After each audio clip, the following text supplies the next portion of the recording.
Salam Nusantara, Rahayu untuk kisah semua. Berjumpa lagi dengan Herlando di Sasana Sastra, channel yang khusus membahas sejarah dan budaya Nusantara.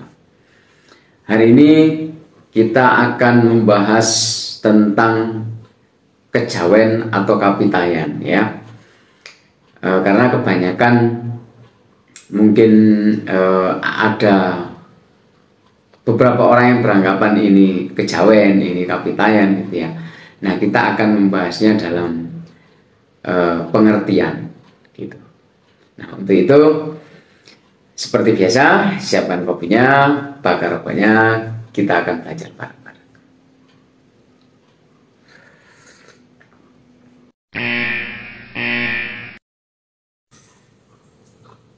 Kejawen atau kapitayan gitu ya. Kedua kata ini sering diperdebatkan oleh orang gitu. Ada yang mengatakan kapitayan itu bukan kejawen gitu. Kejawen itu bukan kapitayan gitu kan. Padahal sebenarnya ini merujuk pada satu keyakinan gitu kan, yaitu keyakinan Nusantara. Nah, di sini akan saya bahas dari unsur pengertian dulu. Yang pertama itu adalah kejawen, ya.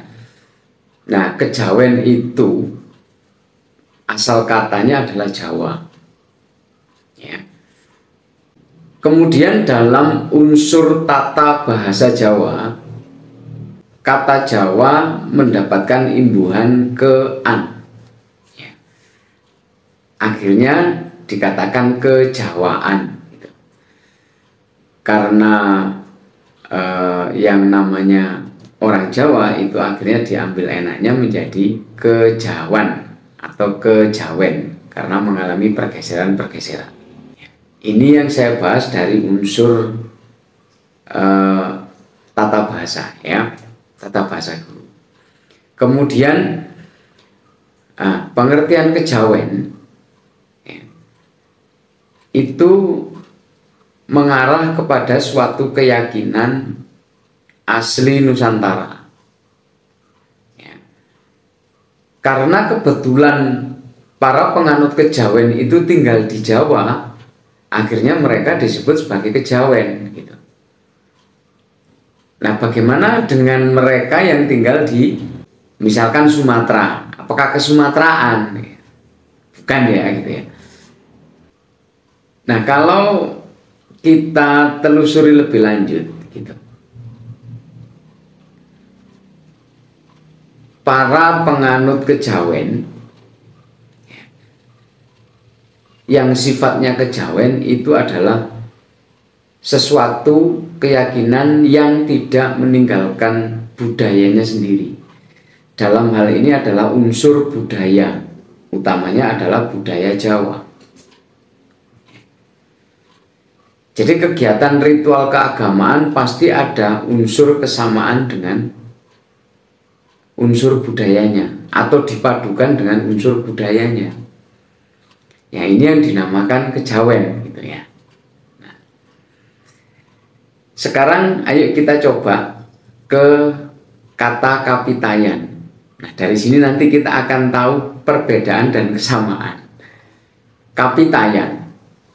Nah, kalau saya mengutip dari beberapa sumber dan beberapa, baik itu dari sumber secara langsung, ya, saya face to face dengan orang, kemudian dari referensi YouTube, referensi Facebook, dan lain sebagainya, kebanyakan kata kapitayan itu asal katanya dari taya. Taya yang artinya suwung, kosong, itu sang yang taya, artinya seperti itu. Jadi kapitayan gitu. Nah, kalau kita lihat dari unsur tata bahasa Jawa, ya, imbuhan kapi itu tidak ada gitu. Seperti halnya kata kejawen tadi, imbuhannya ke an. Tapi imbuhan kapi dalam tata bahasa Jawa itu tidak ada. Karena kebanyakan orang menyebut Kapitayan itu merujuk pada Sang Hyang Taya. Taya, toyo itu adalah kosong sekali lagi ya. Nah, kalau kita jadikan contoh lagi ya, imbuhan ke an, misalkan anugerah gitu, waranugraha asal katanya, tapi kita ambil anugerahnya saja. Nah, ini bahasa Jawa dengan imbuhan ke an itu jadinya kanugrahan. Wicaksana, kawicaksanan gitu. Raharja mendapatkan imbuhan ke an, karaharjan gitu. Tetapi tidak ada imbuhan yang dikatakan kapi gitu, dengan akhiran an. Nah, ketika kita menyebut Kapitayan itu sebenarnya adalah pitaya gitu. Pitaya itu bahasa Jawa kuno yang artinya keyakinan, kepercayaan ya. Nah, kalau kita lihat dari sini gitu, apakah ketika kita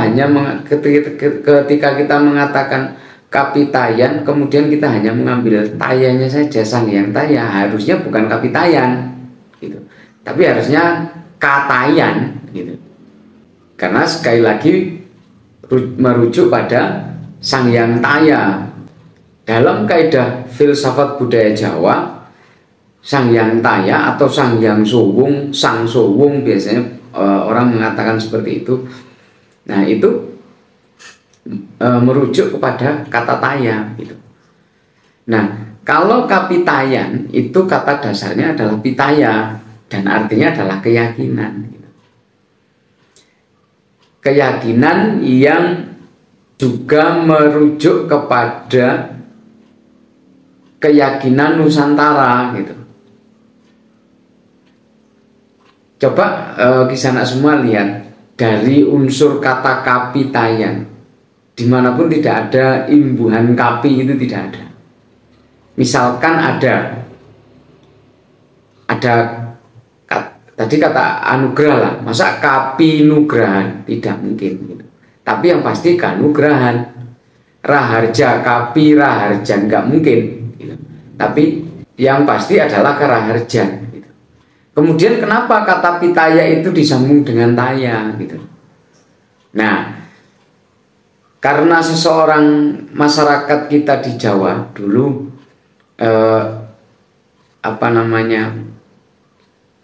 dianggap sebagai orang-orang yang dalam metode barat itu yang katanya animisme dinamisme gitu kan. Nah, akhirnya seiring berjalannya waktu muncullah kata Kapitayan gitu. Nah, Kapitayan dengan taya, pitaya dan taya gitu. Nah, sebenarnya ini kalau kita gabungkan, karena Kapitayan itu, pitaya itu artinya percaya, yakin. Jadi kalau dalam bahasa Indonesia artinya keyakinan.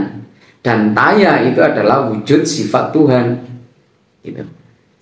Orang Jawa mengatakan Sang Hyang Suwung, Sang Hyang Taya, Sang Suwung seperti itu. Jadi Kapitayan kepada taya gitu kan, ya itu sudah benar gitu loh. Percaya dengan adanya kemahakuasaan Tuhan gitu. Percaya dengan adanya Gusti gitu. Pitaya dan taya akhirnya gitu loh.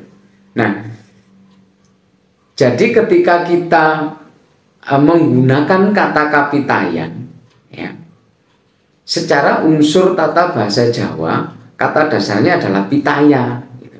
Ketika kita menggunakan salah satu unsur sifat Tuhan, kita bukan menggunakan pitaya lagi tapi taya gitu ya. Yang saya sebutkan tadi Sang Hyang Taya, Sang Hyang Suwung, Sang Suwung dan lain sebagainya gitu. Apakah ini berarti ketika masyarakat Jawa menyebut kapitayan dengan memecah karena kita kata kapitayan itu dasarnya taya, apakah itu salah? Memang salah gitu, secara tata bahasa. Tetapi secara unsur spiritual, filsafat sudah benar.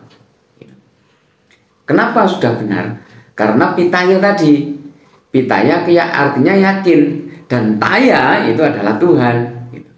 Jadi percaya adanya Tuhan, atau adanya, kalau orang dulu mengatakan Sang Suwung, karena dikatakan Sang Suwung itu filsafatnya adalah kita nggak bisa melihat beliau gitu. Dikatakan, atau dalam bahasa filsafat modern mengatakan yang ada tapi tidak ada gitu. Tidak ada tapi ada, dan ini pun di Jawa sudah dulunya juga sudah ada gitu. Ono ning nggak ono ning ono gitu. Ya. Itu dalam bahasa Jawanya. Nah, jadi ketika kita menyebut kapitayan, ketika kita menyebut kejawen, ini sebenarnya merujuk pada satu hal yang sama. Ya. Dan ini adalah kata umumnya. Kejawen, kapitayan itu adalah kata umumnya. Kapitayan itu sekali lagi kepercayaan kepada Tuhan Yang Maha Esa. Katakan seperti itu. Ya. Kejawen ini adalah pola hidupnya, pola cara meyakini Tuhan dengan cara budaya Jawa gitu. Jadi secara umum ini ada kesamaan. Jadi kita nggak perlu lagi memperdebatkan yang benar itu kata kejawen, yang benar itu kata kapitayan, nggak perlu. Itu sebuah kesamaan. Yang membedakan itu hanyalah unsur bahasa. Seperti yang kita ketahui, kata kejawen itu muncul pada tahun kurang lebih tahun 1950 atau 1960-an. Demikian juga dengan kapitayan gitu. Nah, ketika kita mengatakan oh ada orang kejawen, ada orang kapitayan, ya. Nah, ini sekali lagi secara khusus. Secara umum. Yang kemudian dikhususkan gitu loh. Karena penganut kejawen atau kapitayan itu banyak jenisnya. Ya, sekali lagi saya katakan banyak jenisnya. Sebagai contoh, ini ya, kita yang ada di Jawa. Misalkan ada yang namanya Buddha Jawi Wisnu. Ya. Ada yang namanya Sabto Darmo. Kemudian yang di Jawa Barat namanya Sunda Wiwitan. Apakah Sunda Wiwitan itu dinamakan kejawen? Oh iya, karena dia tinggal di Pulau Jawa gitu loh. Ya, kita nggak usah memecah belah antara Jawa Tengah, Jawa Timur, Jawa Barat gitu. Itu kan sistem administrasi zaman sekarang. Tetapi ketika kita merujuk pada satu kata kejawen, ya kan, entah itu Sunda Wiwitan, Buddha Jawi Wisnu, Sabto Darmo dan lain sebagainya, ya, itu juga kejawen. Dan itu pun juga kapitayan gitu. Kepercayaan terhadap Tuhan. Sunda Wiwitan percaya adanya Tuhan dengan caranya mereka, cara budaya yang berkembang di Sunda. Buddha Jawi Wisnu, ya, misalkan dia di Jawa Timur dengan tata cara dan adat Jawa Timur. Jadi kepercayaan kepada Tuhan. Jadi ketika kita ingin mengetahui apa perbedaan dan kesamaan antara kapitayan dan kejawen, apa yang kita lakukan? Jadi perbedaannya itu hanyalah pada unsur kata. Persamaannya dalam unsur pengertian. Pitaya, yakin, Jawa itu kejawen yang sesuatu yang sudah berkembang, sesuatu yang sudah dilakukan, yang sehari-hari oleh masyarakat Jawa. Ya seperti itu. Jadi sekali lagi, ayo Kisanak semua, bahwa kita sudah tidak perlu lagi memperdebatkan antara kejawen dan kapitayan. Ya, kapitayan unsur katanya taya, Tuhan Yang Maha Esa, Sang Hyang Suwung. Kejawen itu asal katanya Jawa. Kejawen ya wis ngene iki gitu. Jangan seperti itu. Kejawen dan kapitayan beda secara kata. tetapi secara pengertian dia memiliki kesamaan. Itu saja di sana, ya. Dan sekali lagi kita nggak perlu berdebat mengenai kapitayan atau kejawen sebutannya. Atau kalau memang orang-orang kita, masyarakat Indonesia banyak yang meyakini itu, istilahnya sudah diakui oleh pemerintah tentang aliran kepercayaan. Misalkan ditulis kapitayan, ya boleh-boleh saja, gitu. Atau ditulis langsung aliran yang dianut, misalkan agama Buddha Jawi Wisnu, agama Sabto Dharma, misalkan agama Sunda Wiwitan, misalkan. Karena kalau kita misalkan kita menyebut kapitayan itu kan bahasa Jawa, gitu lah. Bagaimana dengan yang ada di Parmalin sana di Sumatera, itu Parmalin, gitu kan. Nah, ya sebut aja itu, gitu. Tapi dia dalam satu lingkup yang namanya adalah kapitayan, dan khusus yang di Pulau Jawa namanya kejawen, gitu. Ya, dari gitu bisa semua, semoga menangkap apa yang saya sampaikan, gitu ya. Yang jelas saya sendiri ketika melihat sebuah perdebatan, sebuah teori yang ada di perdebatan teori yang ada di media sosial, gitu ya, itu kadang saya miris, gitu loh. Sebenarnya ajaran adiluhung Nusantara, budaya-budaya Nusantara ini yang sekarang sudah mulai berkembang, harusnya kita syukuri, gitu loh. Tidak perlu kita perdebatkan lagi, gitu kan. Yang jelas ingat saja dari unsur kata, gitu ya. Unsur kata bahwa ketika kita itu ingin memakai nama kapitayan atau memakai nama kejawen, karena kita di Jawa, gitu ya, ya pakai aja itu, enggak apa-apa, gitu. Atau pakai kapitayan, ya silahkan saja, gitu ya. Jadi itu kisah semua mengenai perbedaan dan persamaan antara kapitayan dan kejawen yang dinilai dari unsur kata dan pengertian. Demikian kisah semua, saya Herlando, salam Nusantara Rahayu.